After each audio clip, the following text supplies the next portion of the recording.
Hello student, welcome to my channel Pratishth classes. मैं हूँ मीना मिश्रा और आज हम सेट जो आपका टॉपिक चल रहा था उसका एक्सरसाइज 1.2 करेंगे।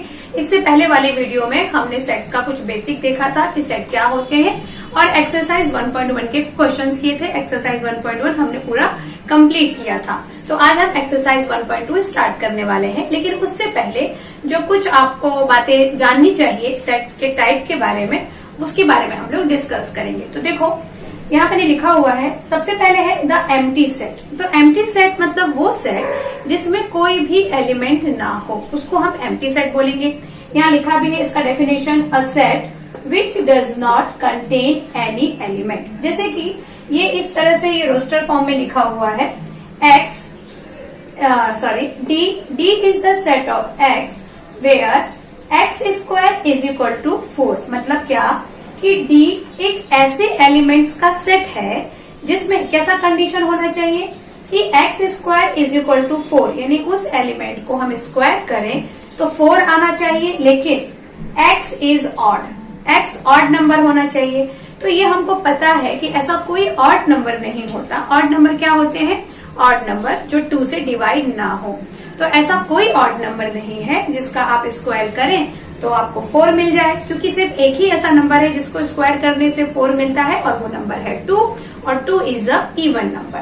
तो ये वाला जो सेट होगा, जब हम इसको सेट बिल्डर फॉर्म में लिखेंगे तो इसमें हम कुछ भी नहीं लिख पाएंगे, तो वो क्या हो जाएगा? Empty set. ऐसे ही ये दूसरा देखो example, x A is the set of x where x is greater than 1 and less than 2। अब ऐसा और कंडीशन ये भी है कि x is नेचुरल नंबर। ऐसा कोई नेचुरल नंबर नहीं है जो 1 से ग्रेटर हो और 2 से लेस हो।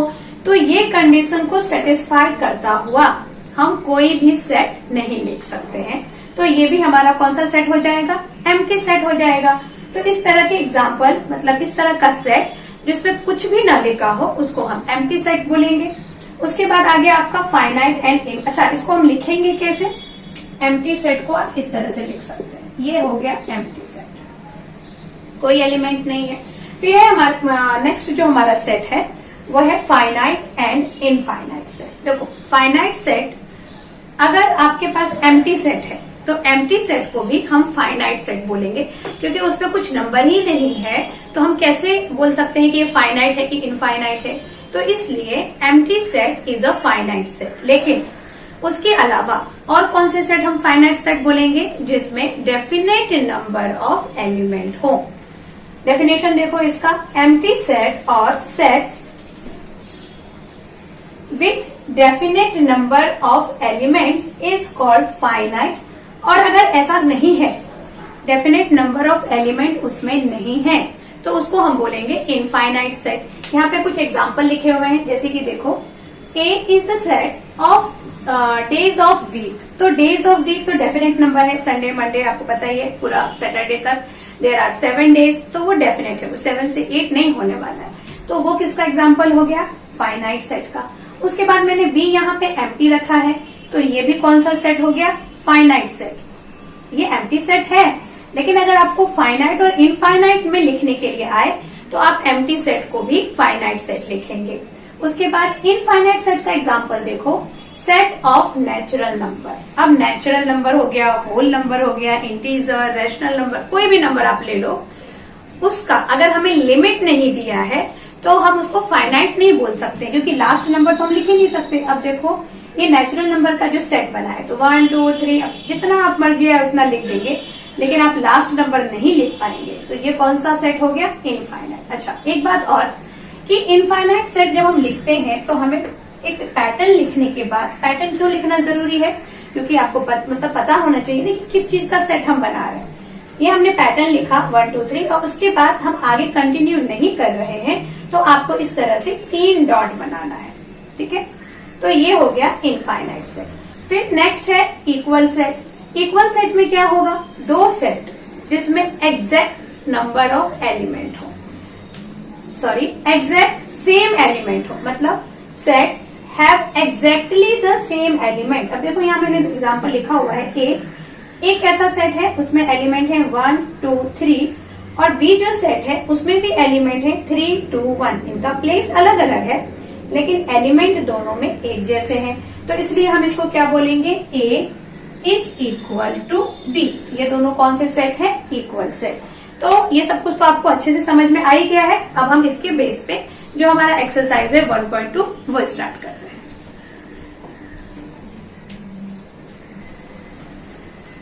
तो एक्सरसाइज 1.2 का क्वेश्चन देखो। Question number 1, which of the following are example of the null set. अभी हमने पढ़ा नल सेट। नल सेट मतलब एम्प्टी सेट। क्या पढ़ा था एम्प्टी सेट के बारे में, कि वो सेट जिसमें कोई भी एलिमेंट ना हो।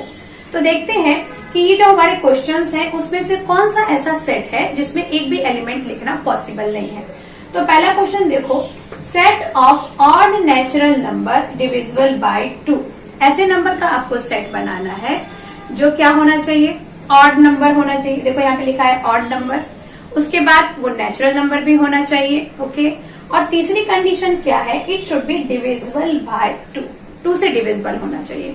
तो पहली बात तो ये कि ऐसा कोई ऑड नंबर नहीं होता जो 2 से डिविजिबल हो, तो इसलिए इस सेट में हम कुछ भी नहीं लिख पाएंगे, हम इसमें कुछ भी नहीं लिख पाएंगे।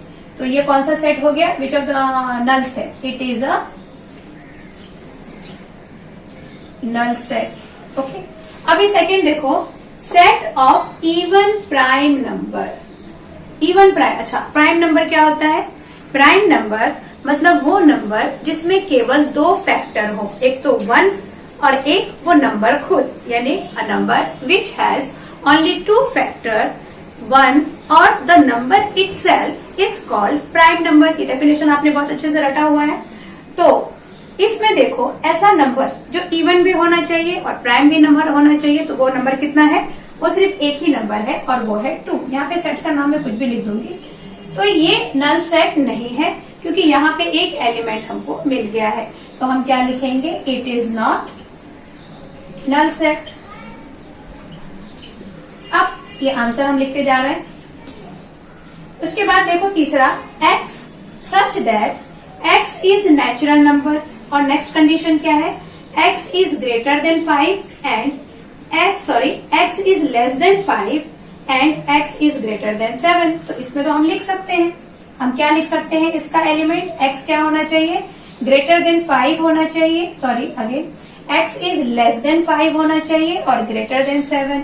तो अच्छा ऐसा नंबर हम नहीं लिख सकते हैं। क्यों, क्योंकि देखो x 5 से लेस हो लेकिन 7 से ग्रेटर हो, तो ऐसा नंबर कैसे लिखना पॉसिबल है, क्योंकि ऐसा नंबर जो 5 से छोटा और 7 से बड़ा हो, 7 तो ऑलरेडी 5 से बड़ा है, तो ये सेट में भी हम कुछ भी नहीं लिख पाएंगे। तो ये भी कौन सा सेट हो जाएगा, null set, it is null set. फिर नेक्स्ट देखते हैं आगे क्या है question, y such that y is a point common to any 2 parallel line। 2 parallel line में, मतलब 2 पैरेलल लाइन में ऐसा आपको पॉइंट देखना है जो कॉमन हो दोनों में। तो पहले आप देखिए कि पैरेलल लाइन कुछ ऐसा होता है, तो इसमें क्या हम ऐसा एक भी पॉइंट ढूंढ सकते हैं जो कॉमन हो दोनों के लिए, नहीं ढूंढ सकते हैं, ठीक है ना, क्योंकि वही लाइन पैरेलल होती है ना जो कभी इंटरसेक्ट करे ही ना। तो जब ये इंटरसेक्ट करेगी नहीं तो हम कॉमन पॉइंट कहाँ से लाएंगे। तो इसका मतलब ये हुआ कि ये सेट भी आपका क्या हो गया, नल सेट हो गया। इसमें भी हम कुछ नहीं लिख पाएंगे, तो इसमें भी आप लिख दीजिए डॉट डॉट डॉट और it is a null set. फिर नेक्स्ट क्वेश्चन नंबर 1 का तो हो गया कंप्लीट। अभी क्वेश्चन नंबर 2, फाइंड फाइनाइट और इनफाइनाइट। इसमें हमें फाइनाइट और इनफाइनाइट देखना है। अभी हम लोगों ने देखा था कि फाइनाइट नंबर वो होता है जिसमें एग्जैक्ट नंबर ऑफ एलिमेंट हो, ठीक है। इसको आप ऐसे भी समझ सकते हैं कि जिसमें एंड में कुछ ना कुछ तो एलिमेंट होना चाहिए, पूरा डॉट डॉट डॉट ना हो, तो उसको हम बोलेंगे फाइनाइट सेट। और जिसमें सिर्फ डॉट डॉट होता है, लास्ट का नंबर नहीं होता, उसको हम इनफाइनाइट सेट बोलते हैं। तो देखते हैं इसमें से कौन सा फाइनाइट है, the set of month of a year. तो मंथ ऑफ ईयर वो तो फिक्स है, जनवरी टू दिसंबर, तो वो क्या हो गया, फाइनाइट सेट। तो हम यहाँ पे ऐसा कुछ सेट बना के लिख सकते हैं, जनवरी से लेके यहाँ बीच में आप लिख लेना दिसंबर तक, और ये क्या हो गया, इट इज फाइनाइट सेट। फिर नेक्स्ट देखो, इसमें 1 2 3 डॉट डॉट डॉट डॉट लिखा है, मतलब यहाँ पे लास्ट नंबर नहीं लिखा, तो इसको हम कौन सा सेट बोलेंगे, इट इज इनफाइनाइट सेट। फिर नेक्स्ट है 1 2 3, फिर डॉट डॉट है, ओके, लेकिन उसके बाद 99 और 100 भी लिखा है, और मैंने अभी आपको बताया कि डॉट डॉट हो उसका कोई इश्यू नहीं है, लेकिन लास्ट में एलिमेंट होना चाहिए हमारे पास। तो इस सेट में भी देखो 1 2 3 लिख के डॉट डॉट लगा दिया, लेकिन लास्ट में एलिमेंट लिखा है, मतलब ये 1 से स्टार्ट हुआ और 100 पे एंड हुआ, इसका एंड पॉइंट है हमारे पास, तो ये क्या हो जाएगा, इट इज फाइनाइट सेट। तो ये आप समझ गए फाइनाइट सेट और इनफाइनाइट सेट क्या होता है। अभी क्वेश्चन नंबर 2 में एक क्वेश्चन और बाकी है, वो हम लोग करते हैं, फिर क्वेश्चन नंबर 3 करेंगे। तो क्वेश्चन नंबर 2 में ये जो क्वेश्चन नंबर 4 बाकी था वो देखो, नहीं भूल सकते, the set of positive integer greater than 100। Positive integer, अच्छा इंटीजर क्या होगा, इंटीजर मतलब वो नंबर जिसमें नेगेटिव नंबर भी हो और पॉजिटिव नंबर भी हो, माइनस और प्लस दोनों होते हैं, उसको हम इंटीजर बोलते हैं। तो हमें यहाँ पे एज इट पॉजिटिव का इंटीजर बनाना है जो ग्रेटर देन 100 हो। ग्रेटर देन 100 मतलब ये भी उसका कुछ भी लिमिट नहीं होगा, क्योंकि पॉजिटिव नंबर तो कुछ भी हो सकता है ना, 100 से बड़ा, 100 से बड़ा आप कुछ भी ले सकते हो। अगर ऐसा होता कि set of positive integers less than 100 तो हम लिख सकते थे 99 तक, लेकिन यहाँ ग्रेटर देन 100 है, यानी 100 से बड़ा नंबर, तो 100 से बड़ा नंबर तो लाख, करोड़, तो कितना भी आप लिख सकते हो, तो इसका भी सेट बनाना पॉसिबल नहीं है। तो ये भी कौन सा सेट हो जाएगा, इनफाइनाइट सेट। तो यहाँ हम आंसर में क्या लिख देंगे,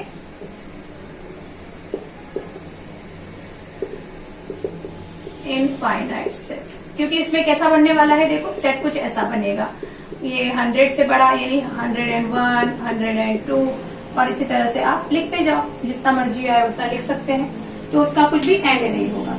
इसके बाद क्वेश्चन नंबर 3 है। क्वेश्चन नंबर 2 में भी आपको फाइनाइट और इनफाइनाइट ही बताना था, और क्वेश्चन नंबर 3 में भी आपको फाइनाइट और इनफाइनाइट बताना है। ये सारे क्वेश्चंस आपको अच्छे से समझ में आ गए होंगे, लेकिन फिर भी मैं इसलिए करवा रही हूँ ताकि आपकी प्रैक्टिस हो जाए। और कितने पर क्या होता है कि वो क्वेश्चंस की लैंग्वेज कुछ ऐसी होती है कि आप थोड़ा सा कंफ्यूज हो जाते हैं, तो वो मैं क्लियर करने की कोशिश कर रही हूँ। और मुझे पूरा आई होप कि ये जो भी मैं समझा रही हूँ वो सब आपको बहुत अच्छे से समझ में आ रहा होगा। आप मेरे चैनल को आपने लाइक किया और आपने इसे सब्सक्राइब किया, इसके लिए थैंक यू वेरी मच। लेकिन अगर आपने मेरे चैनल को अभी तक सब्सक्राइब नहीं किया है तो प्लीज इसको सब्सक्राइब जरूर करिए। ओके, तो फिर स्टार्ट करते हैं। क्वेश्चन नंबर 3 देखो, सेट फाइनाइट और इनफाइनाइट। देखो क्वेश्चन नंबर 1 क्या है, थर्ड का 1, set of lines which are parallel to X axis. यहाँ पे हमें ऐसे नंबर का सेट बनाना है, ऐसे लाइन का सेट बनाना है जो एक्स एक्सिस के पैरेलल हो। इसका क्या मतलब हुआ कि ये जो हमारा ग्राफ होता है, ये वाई एक्सिस होता है, ये एक्स एक्सिस होता है। तो इस ग्राफ में अब आप बताओ कि इसके पैरेलल हम कितनी लाइन ड्रॉ कर सकते हैं। तो ये तो आपको दिख ही रहा है कि इसके पैरेलल हम बहुत सारी लाइन ड्रॉ कर सकते हैं। इसके अंदर और छोटा सा कर दूं और ये ग्राफ जितना बड़ा होगा उतना बड़ा उतने ज्यादा आप लाइन ड्रॉ कर सकते हैं। मतलब ऐसा कुछ भी नंबर फिक्स नहीं है। तो ये वाला जो सेट होगा वो कौन सा सेट होगा, इनफाइनाइट सेट। तो हम यहां लिख देंगे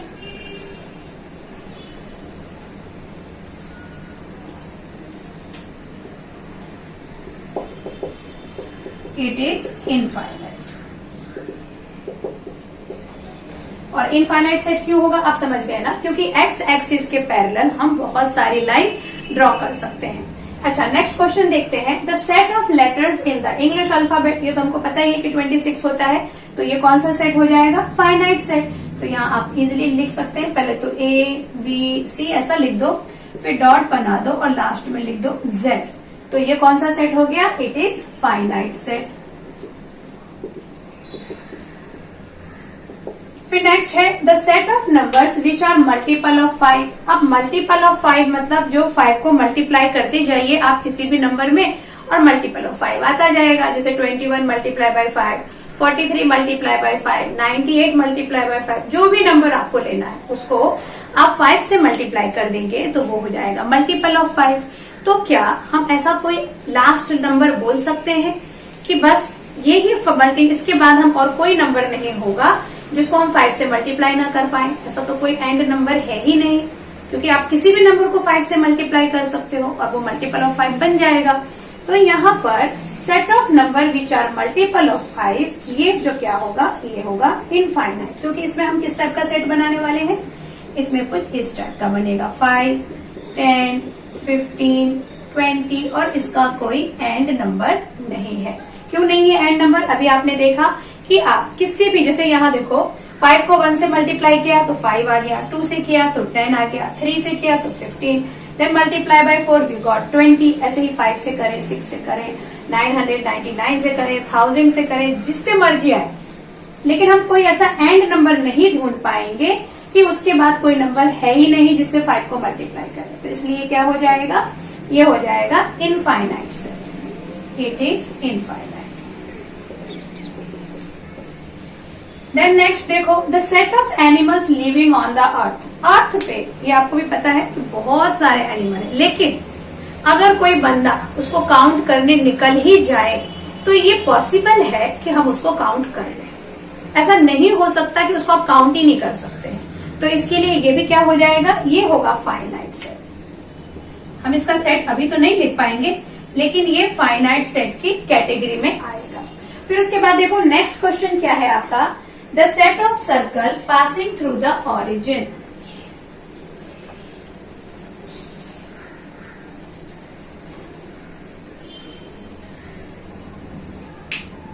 इसका 4 हो गया और थर्ड का जो 5 है वो क्या है, सेट ऑफ सर्कल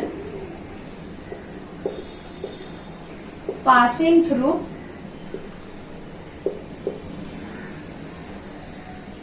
ऑरिजिन। अच्छा, इसका मतलब क्या हुआ, ऑरिजिन से पास होता है। ऑरिजिन मतलब क्या, जैसे ये हम जो ग्राफ बनाते हैं, ये x और ये y, तो ये जो पॉइंट होता है इसको हम बोलते हैं ऑरिजिन। तो यहाँ से पास करती हुई आप कितनी सर्कल ड्रॉ कर सकते हो, बहुत सर्कल ड्रॉ कर सकते हैं। ऐसा कर दिया, ऐसा, फिर एक ऐसा, फिर ऐसा, फिर एक छोटा सा, फिर एक और छोटा सा, मतलब बहुत सारे वहां से हम सर्कल पास करा सकते हैं। तो ये भी क्या हो जाएगा, ये भी हो जाएगा इनफाइनाइट सेट। तो हम यहाँ आंसर में लिख देते हैं इनफाइनाइट। तो क्वेश्चन नंबर 3 में फाइनाइट और इनफाइनाइट फाइंड करना था, आप समझ गए। अब हम क्वेश्चन नंबर 4 की तरफ आगे बढ़ते हैं। रख लिया। हाँ, तो क्वेश्चन नंबर 4 क्या है, is A is equal to B, मतलब क्या A और B इक्वल सेट है, ये हमें देखना है, चेक करना है और बताना है। तो देखिए A सेट क्या है, A जो सेट है उसके एलिमेंट क्या है, A B C D, और B जो सेट है उसमें एलिमेंट क्या है, D C B A, मतलब एलिमेंट तो सेम है, बस सीक्वेंस अलग है। तो हमने इक्वल सेट में क्या पढ़ा था कि एलिमेंट शुड बी सेम, लेकिन उसका सीक्वेंस कुछ भी हो उससे कुछ फर्क नहीं पड़ता है। तो हम इसको कैसे लिखेंगे आंसर में, आंसर में हम लिखेंगे A set of A B C D is equal to B, क्योंकि ये दोनों का ये एलिमेंट है, इस एलिमेंट को हम बीच में लिख दें और फिर हम लिख दें therefore A is equal to B। समझ में आ गया आपको। अच्छा, क्वेश्चन नंबर 2 देखो, A के एलिमेंट क्या है, 4, 8, 12 एंड 16, और B का एलिमेंट है 8, 4, 16 एंड 18। अब इसमें देखो कि A में जो 12 है, ठीक है, वो B में नहीं है। ओके, तो हम यहाँ पहले लिख दें 8 is the element of A but 8 नहीं 12 is the element of A but 12 is not the element of B। एक तो ये रीजन हो गया, और दूसरी बात ये कि 18 इसके पास है और इसके पास नहीं है। तो हम लिखेंगे 18 is the element of B but 18 is not the element of A, therefore A is not equal to B। ये समझ में आ गया ना आपको कि A और B का जब हमने सेट को चेक किया तो हमें क्या पता चला कि 12 इसमें है और इसमें नहीं है, तो वो चीज आपको मेंशन करना पड़ेगा। इसको हम एप्सिलॉन बोलते हैं, मैंने आपको पहले भी बताया है, और इसका मतलब होता है बिलोंग्स टू। तो 12 belongs to A but 12 is not belong to B, और ऐसे ही यहाँ पे 18 belongs to B but 18 does not belongs to A. इसका मतलब ये हुआ कि A is not equal to B, क्योंकि उनके एलिमेंट्स इक्वल नहीं है। अभी क्वेश्चन नंबर 3 में क्या हम देखेंगे, ए तो हमें पूरा प्रॉपरली दिया हुआ है 2 4 6 8 10, और बी क्या लिखा है, B is the set of X such that X is positive even integer, positive even integer and X is less than and equal to 10। तो पहले तो हम बी का सेट बना लें कि बी किस टाइप से होने वाला है। पॉजिटिव इवन इंटीजर, अच्छा इंटीजर अभी हमने देखा था प्लस और माइनस दोनों होंगे, इसमें हमें कौन सा लेना है, पॉजिटिव लेना है, तो पॉजिटिव ले लिया भाई। उसके बाद हमें इवन नंबर लेना है, इवन नंबर कौन से, जो से केवल 2 से डिवाइड होते हैं, ओके पॉजिटिव नंबर लेना है और इवन नंबर लेना है। तो इवन नंबर 2 से स्टार्ट करेंगे, 2 4 6 8, ठीक है, ये हमने इतना समझ लिया। अब वो नंबर कैसा होना चाहिए, वो number less than and equal to 10 होना चाहिए, समझ गए ना। आपको जो बी का सेट बनाना है वो कैसा बनाना है, एक्स इज पॉजिटिव, पॉजिटिव होना चाहिए, ओके इवन नंबर होना चाहिए, मतलब 2 से स्टार्ट करना है, और x is less than and equal to 10, और जो एंड होगा उसका वो कहाँ होगा, 10 पे, क्योंकि जो हमारा नंबर है वो या तो 10 से छोटा हो या 10 के इक्वल हो। तो 2 से हम स्टार्ट करेंगे, 10 पे हम एंड करेंगे और सारे इवन इंटीजर पॉजिटिव नंबर लिखेंगे। तो लिखते हैं, तो क्या लिखेंगे हम लिखेंगे 2 4 6 8 और 10 पे हमें एंड करना है। तो अब आप देखो कि ए के सारे एलिमेंट और बी के सारे एलिमेंट इक्वल है, तो इसका मतलब ये क्या हो गया, ये हो गया equal set is equal to B. समझ में आ गया ना आपको। ये जनरली मैंने देखा है कि बच्चों को इस टाइप के जो क्वेश्चन लिखे होते हैं इसको इस तरह से लिखने में प्रॉब्लम होती है, तो इसलिए बस मैं आपको ये ज्यादा अच्छे से समझाने की कोशिश कर रही हूँ कि आप इसके ना पॉइंट पॉइंट को समझो, हर एक वर्ड को समझो कि ये क्या बोल रहे हैं। इसमें ना एक तरह से हमें हिंट दिया होता है, जैसे हम पजल खेलते हैं ना कि कोई पजल पूछता है, फिर उसका हिंट देता है, फिर उस हिंट के बेस पे हम पजल को सॉल्व करते हैं। तो इसको भी ना आप एक पजल की तरह ट्रीट करोगे तो आपको इंटरेस्ट भी आएगा और आपका रिजल्ट भी आ जाएगा, ठीक है। तो नेक्स्ट हम देखते हैं क्वेश्चन नंबर 4 में देखो ए, ये भी हमारे पास एक पजल आ गया। A is the set of X, और एक्स कैसा होना चाहिए, मल्टीपल ऑफ 10। मल्टीपल ऑफ 10 का मतलब 10 को मल्टीप्लाई करते जाओ और लिखते जाओ।